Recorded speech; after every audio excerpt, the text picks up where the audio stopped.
जय श्रीकृष्ण दोस्तो. या व्हिडिओमध्ये आपण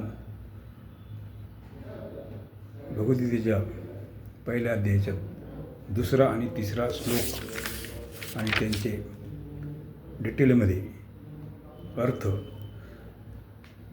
पाहणार आहोत. संजय उवाच. श्लोक दुसरा. दृष्ट्वा तु पांडवानिक विढं दुर्योधनस्तदा आचार्यम्युपसंगम्य राजा वचनं ब्रवीत. व्याख्या. तदा ज्यावेळी दोन्ही पक्षांकडील सैन्य युद्धासाठी उभे राहिले होते त्यावेळीची घटना संजय येथे तदा या पदाने सांगतात. कारण धृतराष्ट्राचा प्रश्न युद्धाची इच्छा असणाऱ्या माझ्या पांडूच्या पुत्रांनी काय केले हा विषय ऐकण्यासाठीची आहे. द्रष्टा पांडवानिकं व्यूढं. पांडवांची व्यूहरचना उभी केलेली सेना. तात्पर्य हे आहे की पांडवांची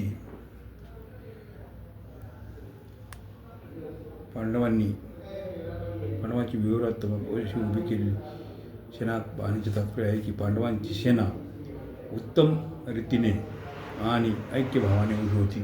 अर्थात त्यांच्या सैन्यात दोन भाव नव्हते, मतभेद नव्हते. त्यांच्या पक्षात धर्म आणि श्रीकृष्ण भगवान होते.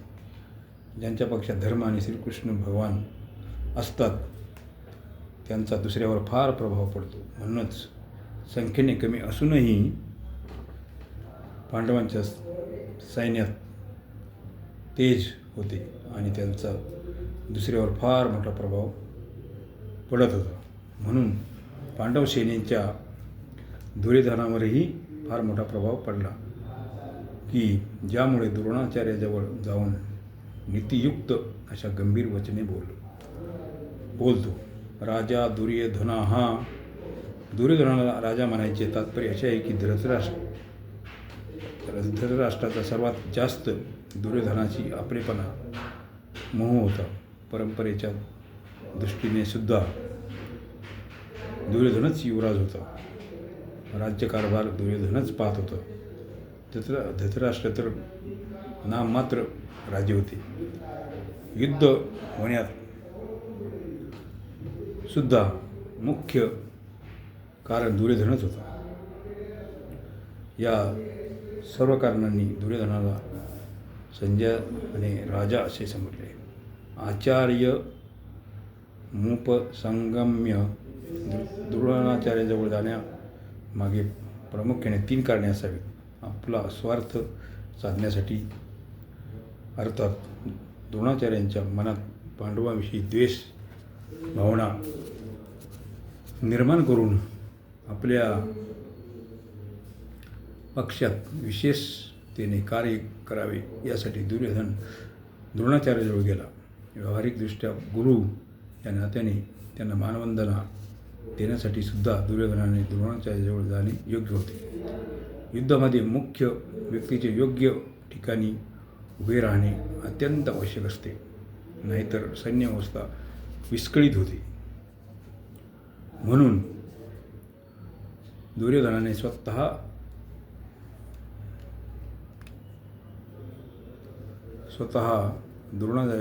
द्रोणाचार्याजवळ जाणे योग्य होते. या ठिकाणी एक शंका घेतली जाऊ शकते की दुर्योधनाने तर सेनापती भीष्माचार्याजवळ जावयास पाहिजे होते, परंतु दुर्योधन गुरु द्रोणाचार्याजवळच का गेला? याचे समाधान असे. द्रोणाचार्य आणि भीष्माचार्य हे दोघेही उभय पक्षपाती होते. अर्थात ते कौरव आणि पांडव यांचाही पक्ष घेत होते. या दोघांपैकी द्रोणाचार्याला जास्त खुश करायचे होते, कारण द्रोणाचार्याची दुर्योधनाने गुरुच्या नात्याने तर प्रेम होते, परंतु कुटुंबाच्या नात्याने प्रेम नव्हते. अर्जुनावर द्रोणाचार्याची विशेष कृपा होती, म्हणून त्यांना खुश करण्यासाठी दुर्योधनाचे त्यांच्याजवळ जाणेच योग्य होते. व्यवहारातही आपणाला दिसून येते की ज्याच्याशी आपली विशेष प्रीती नाही त्याच्याकडून आपला स्वार्थ सिद्ध करण्यासाठी मनुष्य त्याला जास्त आदर देऊन खुश करतो. दुर्योधनाला असा विश्वास होता की भीष्माचार्य तर आपले पितामहच आहेत, त्यांच्याजवळ नाही गेलो तरी काय वागवे होणार आहे.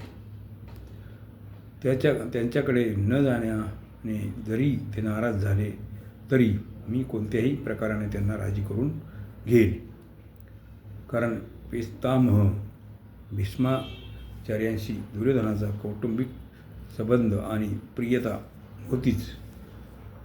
याच कारणामुळे भीष्माचार्यांनी दुर्योधनाला खुश करण्यासाठी दीर्घ स्वरात आपल्या शंख वाजविला.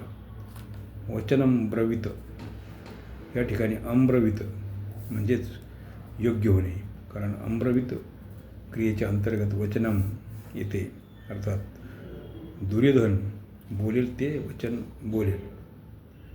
बोलेल, म्हणून येथे वचनम शब्दाची आवश्यकता नव्हती.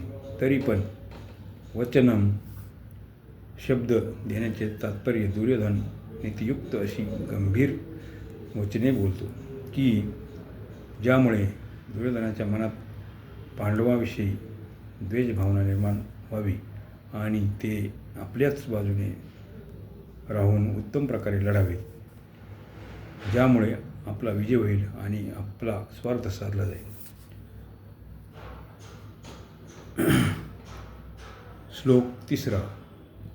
पश्यन्ता पाण्डुपुत्राणाचार्य महतीं चुमुं विडां द्रुपदपुत्रेण तव शिष्येण धीमता. आचार्य द्रोणाचार्यांना आचार्य असे संबोधण्याचे दुर्योधनाचा असा भाव दिसतो की आपण आम्हा सर्वांच्या कौरवांचे आणि पांडवांचे आचार्य गुरु आहात. आम्हाला आपण शस्त्रविद्या शिकवली असल्याने आपण आम्हा सर्वांचे गुरु आहात, म्हणून आपल्या मनात कोणताही पक्ष अथवा आग्रह नसावा. तव शिष्येन धीमता या पदांचा प्रयोग करण्यामागे दुर्योधनाचा हेतू असा आहे की आपण इतक्या सरळ स्वभावांचे आहात, आपणाला मारण्यासाठीच उत्पन्न झालेल्या दृष्टद्युम्नालाही आपण शस्त्रास्त्र विद्या शिकवली आहे आणि तो शिष्य दृष्टद्युम्न इतका बुद्धिमान आहे की त्याने आपणाला मारण्याकरिताच आपणाकडून शस्त्रास्त्र विद्या शिकली आहे. द्रुपदपुत्रेण या पदाचे प्रयोजन यासाठी आहे की आपणाला मारण्याच्या उद्देशाने राजा द्रुपदाने याज आणि उपयाज या नावाच्या ब्राह्मणाकडून यज्ञ करविला होता. त्या यज्ञामुळे दृष्टद्युम्न उत्पन्न झाला. तोच हा दृष्टद्युम्न आपल्या समोर सेनापतीच्या रूपामध्ये उभा आहे.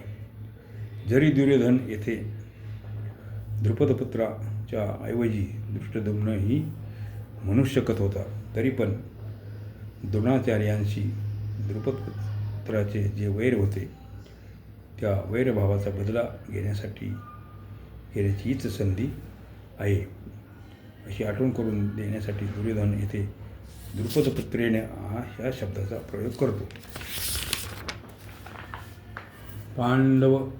पाण्डुपुत्राणाम् एवां विडां महती चुमुं पश्य.